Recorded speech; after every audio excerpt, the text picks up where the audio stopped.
Hindi ko na po babasahin yung buong chapter, kundi mag-ano lang po tayo ng from verse to verse po. So di kung mababasa po natin o nabasa na po natin ang chapter na ito, ay dito po sa chapter na ito ay dito na po yung inacknowledge o ah, binuhusan na ng langis po si Haring David at kinilala na po siyang hari ng Israel. Na po.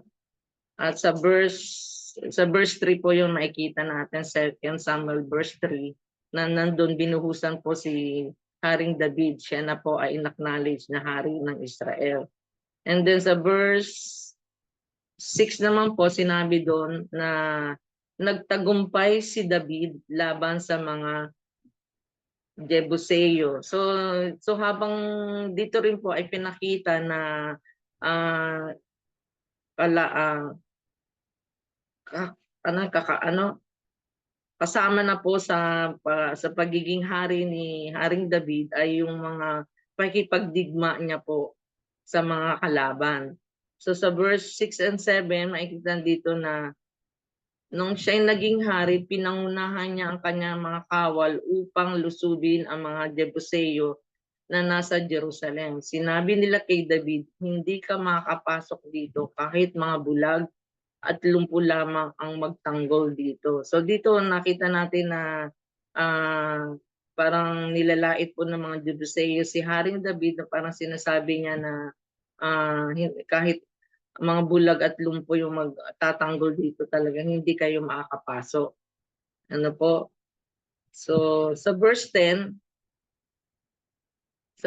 naman po ay sinabi doon, naging makapangyarihan si David sapagkat sumasa kanya. So sa mga verse po na una ay nakita natin doon na natalo po nila Haring David ang mga Jebuseo. At sa verse 10 sabi niya, habang tumatagal ay lalong nagiging makapangyarihan si David sapagkat sumasa kanya si Yahweh, ang Diyos na makapangyarihan sa lahat. So, alam naman po natin ang istorya ni David, katulad po nung nakaraan na Sunday na tackle po ni Pastor Jimmy yan, kung paano si David ay mula pa lamang nung hindi pa lang siya naging hari, ay nakita na natin yung kapangyarihan ng Diyos sa buhay niya at yung plano ng Panginoon na step by step ay nandoon yung plano ng Diyos sa kanya. So hanggang sa naging hari na po siya. So at ang pinakasusi po lahat ng pagtatagumpay ni Haring David ay nandoon po sa verse 10, sapagkat sumasa kanya si Yahweh, ang Diyos na makapangyarihan sa lahat. Amen. So kung ang Diyos na makapangyarihan sa lahat ang sumasa iyo, wala ka talagang tawag nito, wala ka talagang pagkatalo at ang tagumpay ay nasa iyo.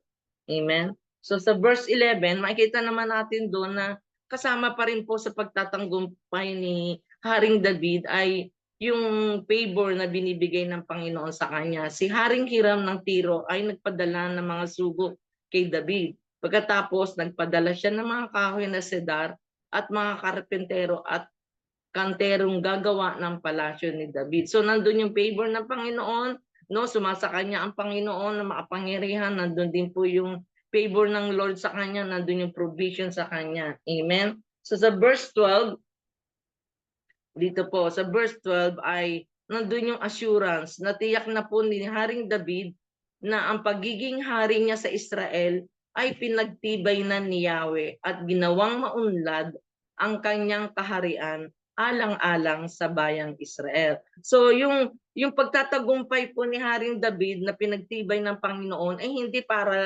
para kay Haring David, hindi para siya ang maitaas, kundi ginawa ng Panginoon yon alang-alang po sa minamahal na bayan ng bayang Israel, na alam naman po natin ang Israel ay tunay na chosen nation ng ating Panginoon. Amen. So verse 12, sabing ganon. Ayun na pala. Verse 12.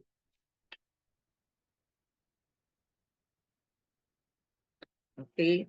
So after ng verse 17, so pagkatapos hindi na po natapos, hindi hindi po nagtatapos dun yung paipagdigma ni Haring David sa mga Jebuseo, kundi nagpatuloy pa rin po. Marami po rin pong mga battles na kinaharap si Haring David. At sa verse 17, yung mga Pilisteo naman po ang siyang nagkasundo upang digmain sila Haring David. No po? So, kumbaga sa atin, iano natin sa buhay natin, i-relate po natin yung nangyari kay Haring David. So, ganyan din po sa buhay natin, no po? Yung mga pagsubok, mga trials, hindi po natatapos yan. So, from one trials to another trials ay nandoon po kaagipat ng buhay natin bilang Kristiyano ay nandiyan po yung mga pagsubok, mga trials. Amen? So, katulad din Haring David, ganyan din po, hindi natapos ng kanyang pagdigma. Ito naman sa verse 17, yung mga Pilisteo naman, no? Sa verse 19, so makita natin na ang talagang yung ugnayan po, yung personal relationship po ni Haring David sa ating Panginoon ay napaka lalim, ano po, napakalalim, tibay, no po. So sa verse 19 sabi, sumangguni si David kay Yahweh. At tinanong niya ang Panginoon, lalabanan ko ba ang mga Pilisteo? So ang ginawa ni Haring David, kahit na alam niya na nagtagumpay siya doon sa nakaraang battle niya, hindi lang po siya sugod ng sugod. Ano po? Kahit na alam niya na nasa kanya ang Panginoon, 'di ba? Naranasan niya yung pagtatagumpay, hindi po siya basta rin sumusugod na kaya ko to dahil napagtagumpayan ko yung nakaraang battle ko, eto kaya ko rin. So sumangguni pa rin po siya sa Panginoon. Lalabanan ko ba ang mga Pilisteo? Matatalo ko ba sila? Tanong ni David. So sumagot ang Panginoon. So nakita natin kung gaano ka-personal ang relasyon ni Haring David kay Yahweh. No po? Sumagot po si Yahweh at sinabi, lumusog ka at magtatagumpay ka. Amen. So ganun din po sa buhay natin. Hindi lang po tayo dahil sa nakaranas tayo ng another victory ay eto na naman, sugod lang tayo na sugod, 'di ba? Na hindi natin hinihingi yung guidance ng Panginoon. So number one ano po talaga ng Kristiyano ay lagi pong sumangguni sa Panginoon. Amen? So yan po, sumangguni po siya at sabi ng Panginoon, lumusog ka at magtatagumpay ka. Amen. Ito na po, dito na po tayo sa verse 20 na napakaganda po ng revelation ng Panginoon dito. At kanina nga po habang nagpe-pray ako talagang yung alam mo ba yung minsan hindi mo kahit nabasa mo na yan, ang revelation ng Panginoon laging bago kahit na ilang beses mo nabasa yung salita ng Panginoon. Amen? So dito sa verse 20 sabi po, lumusog na si David at tinalo niya ang mga Pilisteo sa Baal Perasim. Sinabi niya, nilupig ni Yahweh ang aking mga kaaway na parang dinaanan ng rumaragasang baha. Kaya Baal Perasim ang tinawag sa lugar na ito. Amen. So kung titingnan po natin yung sa English po, yung Baal ay ang ibig sabihin po niyan ay Lord o Master. So yung Perasim naman po, ang ibig sabihin po niyan ay breach o yung pagwasak o breakthrough. No po? So diyan natin makikita na ang Diyos natin ang Diyos ng breakthrough. Our God is a God of breakthrough. Amen? So kung sa Tagalogin po natin, yung Diyos ng breakthrough ay marami po. Pwede po natin sabihin na ang Diyos ay yung Diyos ng pambihirang tagumpay, ang Diyos ng pakikibaka, o ang Diyos ng mga himala, ganun po. Amen? So pwede din po natin sabihin na God of breakthrough ay ang kapangyarihan ng Diyos na mapagtagumpayan ang lahat ng ating mga obstacle sa buhay. 'Di ba po? Hindi lamang po yung pagkilos ng Panginoon, kundi yung Diyos mismo, siya mismo yung karakter po ng Panginoon. Yung puso ng Panginoon, hindi po nagbabago yan. So, ang kapangyarihan po ng Diyos, sa God of breakthrough, ay andoon ng kilos ng kapangyarihan ng Diyos na mapagtagumpayan po natin ang lahat ng mga obstacles sa buhay natin. No po? Na magkaroon po tayo ng positibong pananaw na sa mga pagbabago sa mga aspeto ng ating buhay. Amen? So sa mga personal struggles po natin, sa mga challenges sa buhay natin, sa mga situations natin, at higit sa lahat po yung mga spiritual battles natin. So kung papaano po si Haring David, sabi niya rito, nilupig ng aking mga kaway na parang dinaanan ng rumaragasang baha. Amen?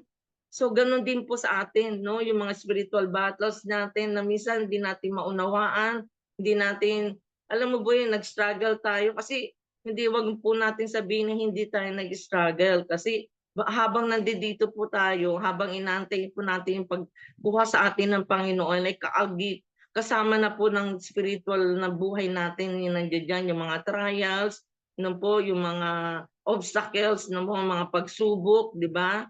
No, at sama na po natin 'yan. At tunay na dito po katulad po ng naranasan po ni Haring David ay makita rin po natin na ang Panginoon po ay ano, ang gagawin niya pa lulupugin ng lulupigin ng Panginoon yung mga kaaway, yung mga yung mga struggles natin ng mga opo na obstacles na dinadaanan natin na parang rumaragas ang baha. Amen, no? No, natanay ano tawag doon? Matatangay silang lahat, no, sa tulong at biyaya ng Panginoon. Kaya nga po siya ay God of breakthrough, no? So, amen. So, pwede rin po natin gawin 'yan na iano natin sa Panginoon, ipanalangin natin na ang Diyos ang kumilos sa atin, na kumilos ang Panginoon na magkaroon ng breakthrough sa ating sa buhay natin, sa family natin, i-break lahat yung mga generational curses, no po, yung mga negative influences sa buhay natin, yung mga bad habits, no, mga vices, 'di ba? Magkaroon din ng spiritual na breakthrough ang Diyos nang magkaroon gumawa ng breakthrough sa health natin, sa mga karamdaman na nilalagay ng kaaway sa atin. Amen. Yung sa mga finances natin na nandoon na naghihirap, yung mga baon sa utang, no po, na tunay na yung mga kapatiran natin, nakikita natin, kundi mga kapatiran ng tayo mismo, makita natin na ang Panginoon ang siyang tutulong sa atin that will break yung mga bondages na yan sa buhay natin. Amen? So katulad ni Haring David, gawin natin po na umasa tayo na ang Panginoon ang siyang kikilos sa atin. Amen? So yung sa even breakthrough sa mga relationship, mga nasirang relationship, yung sa mga mag-asawa, no, may mga problema sa asawa, sa mga anak, no, umasa po tayo, the God, yung God natin, ng God of breakthrough, ang siyang kikilos, no? Amen. So hindi natin pipilitin ng Panginoon na kumilos siya na naayon sa ating kalooban, kundi ang kalooban ng Panginoon ang mangyayari. Amen. So kung inaasahan po natin, dinadalangin po natin yung breakthrough sa buhay natin, ay ang kasama po niyan ay tunay yung pananampalataya natin. Kasi kung hindi po natin sasamahan niya ng pananampalataya, it will be useless po, no? So, ang pananampalataya natin ang mahalagang kailangan natin upang makatanggap po tayo ng breakthrough sa buhay natin. Amen? Mananampalataya natin tayo na ang Diyos ang Diyos ni David, ni Haring David na kumilos, na tunay na pinadaanan yung mga kaaway niya na rumaragas ang baha ay ganun din sa buhay natin. Amen? So, manampalataya tayo na ang Diyos ang kikilos at sa kakayahan ng Diyos na at tayo'y magtitiwala sa kanyang mga pangako. So napakarami pong pangako ng Panginoon sa kanyang salita. Basahin po natin yun at tunay na angkinin po natin at tunay na isa puso. Sabi nga po, di ba, yung salita ng Panginoon ay maitanim at maiukit sa ating mga puso. Ganon din po yung mga pangako ng Panginoon sapagkat ito po ang tutulong sa atin upang mapagtagumpayan natin ang lahat ng mga bagay na kinakaharap natin sa mundong ito, no? Yung mga struggles natin, yung mga pagsubok natin. Amen? Amen po. So sa verse 20, sabing ganon, nawa po ay ma-realize po natin, yan po sa verse 20, hayaan po natin ang Holy Spirit ang mangusap sa atin sa gabing ito, no po? na makita natin hindi lamang yung action na ginagawa ng Panginoon, yung pagkilos niya, kundi tayo po ay totally magdepende sa God of breakthrough, yung pinaka-character, yung pinaka-puso ng Panginoon. Siya mismo sa kanya po, na ang Panginoon po ay hindi nagbabago. Kung papaano siya'y tapat kay Haring David, ay ganun din po ang Panginoon. Kung gano'n niya tayo kamahal, sabi nga, di ba po, ganun na lamang pag-ibig ng Diyos, binigay niya ang kanyang buktong na anak. Kung paano minahal po tayo ng Panginoon, ay maalala po natin na tuwing babasahin natin ito sa verse 20, na ang Panginoon, ang Diyos ng himala, ang Diyos na kikilos, ang Diyos ng breakthrough, na siyang lulupig sa lahat ng mga pinagdadaanan nating mga pagsubok. Amen? So, yun po sa verse 20, and then sa verse 23, sabing ganon. So pagtapos po nakita natin na nanalo po uli si Haring David, sila Haring David sa mga Pilisteo, pero hindi pa po natapos yun. Sa verse 22, sabing ganon, ngunit nagbalik ang mga Pilisteo at humanay muli sa kapatagan ng Rephaim, no? At muli nakita natin sa verse 23, napakamagandang halimbawa po talaga si Haring David, no po?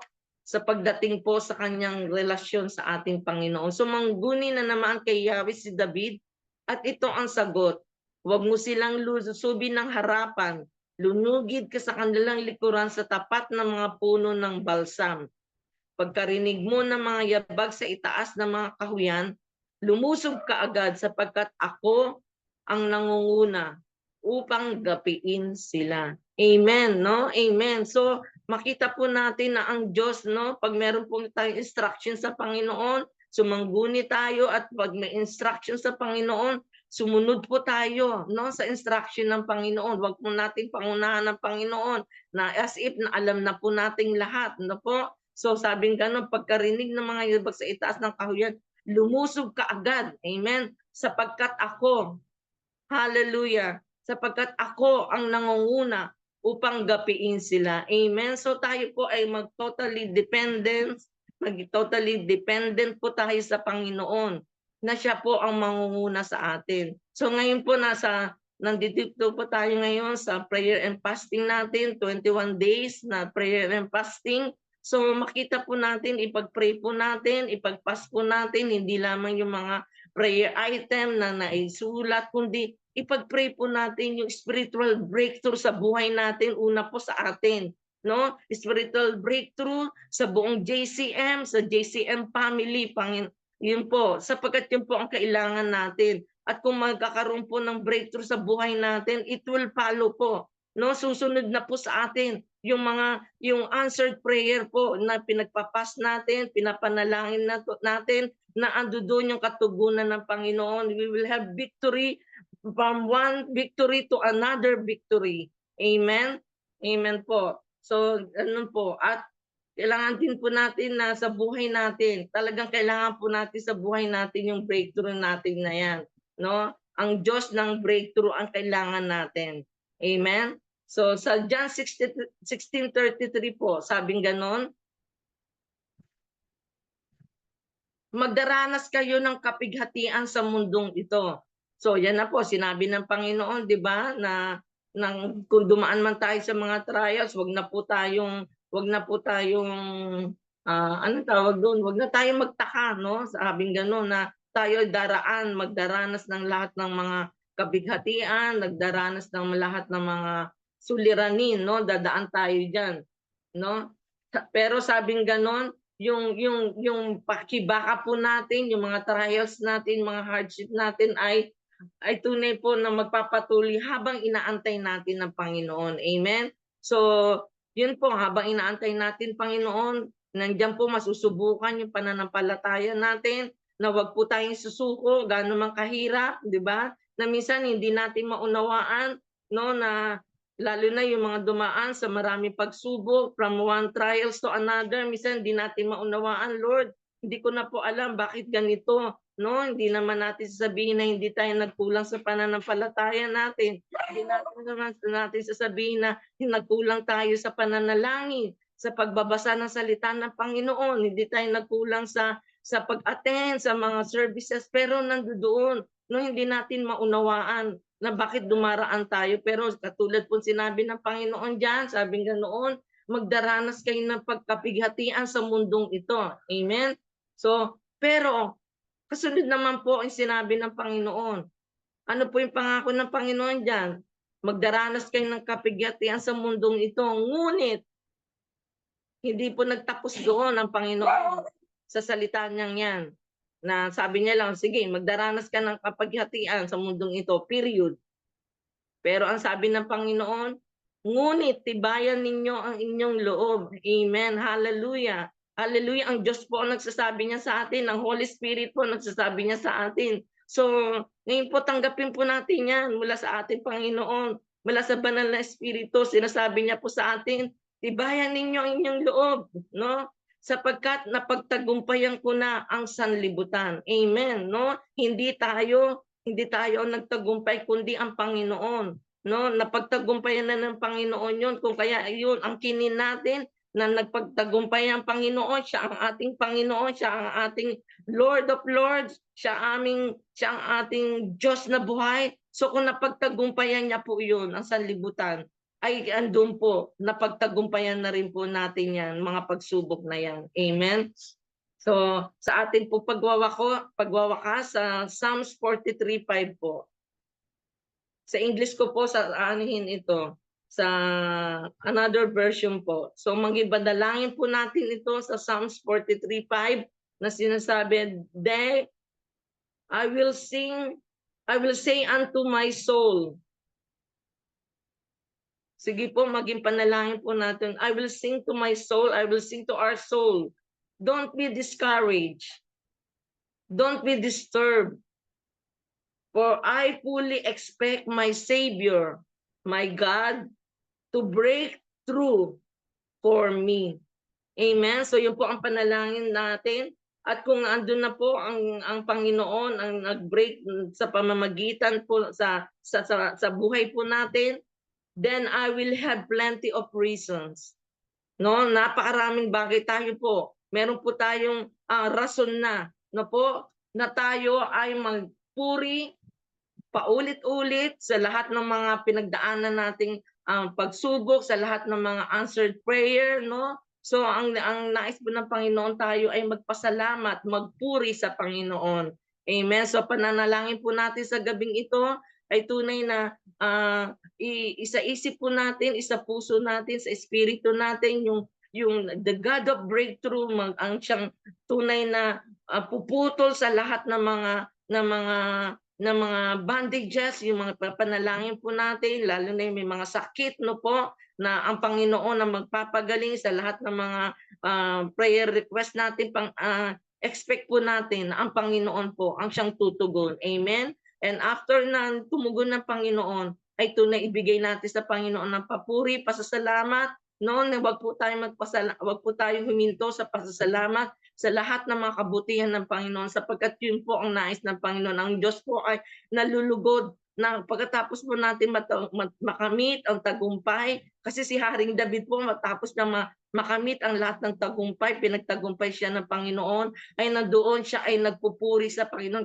Kaya nga po yung Psalms 23, yung lahat na po ng mga awit sa Psalms po na sinulat ni Haring David, makikita po natin yung mga papuri, mga pasasalamat at pagsamba ni Haring David sa lahat ng tagumpay na pinagkaloob sa kanya ng Panginoon. At ganun din po ang ninanais ng Panginoon sa atin. Sa lahat ng mga tugunan, sa lahat po ng mga answered prayer, amen, tayo po ay magpasalamat sa Panginoon. So purihin po ang Panginoon, siya po ay mabuti at tapat at hindi nagbabago yung pag-ibig niya sa atin. Amen?